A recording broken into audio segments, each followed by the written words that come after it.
শুক্রবারই মুক্তি পেয়েছে রণবীর সিং অভিনীত নতুন ছবি ধুরন্ধর। এই ছবির ট্রেলার মুক্তির পর থেকেই নজর কেড়েছিলেন রণবীর।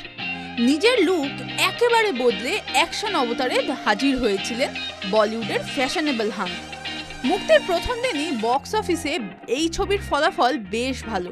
গোটা দেশে উইকেন্ড জুড়ে হাউসফুল। বহুদিন পর একটি হিট পাওয়ার অপেক্ষায় ধুরন্ধর রণবীর। পরপর ছবি ফ্লপ হলেও বলিউডের ব্র্যান্ড হিসেবে রণবীরের চড়া দাম। তথ্য বলছে ছবি সই করলেও রণবীরের ব্যাংকে ঢুকে যায় 30 থেকে 50 কোটি। শুধু পারিশ্রমিক নয়, যে কোনো ব্র্যান্ডের প্রচার করতে রণবীর নেন 3 থেকে 5 কোটি টাকা। এখানেই শেষ নয়, সোশ্যাল মিডিয়ায় পোস্ট থেকে রণবীরের আয় প্রায় 80 লক্ষ টাকা। এছাড়াও মুম্বাই ও দিল্লিতে রণবীরের মোট 4টে বিলাসবহুল বাড়ি রয়েছে। রণবীরের গাড়ির সংখ্যাও 15, আর সবই বিদেশি গাড়ি। মোট হিসেব বলছে রণবীর প্রায় 400 কোটি টাকার সম্পত্তির মালিক। 2010 সালে ব্যান্ড বাজা বারাত ছবি দিয়ে বলিউডে পা রাখেন রণবীর সিং। তার বিপরীতে ছিলেন অনুষ্কা শর্মা।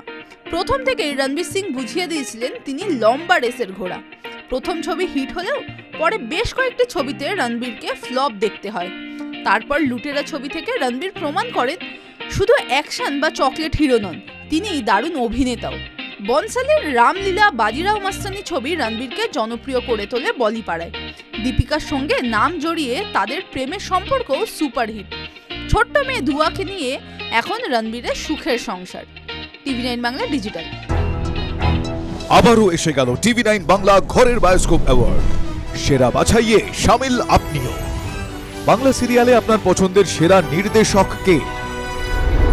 সুমন দাস কথা, অমিত সেনগুপ্ত চিরদিনই তুমি যে আমার, তমাল মাইতি পুতুল টিটিপি, সুশান্ত বসু চ্যাটার্জি বাড়ির মেয়েরা।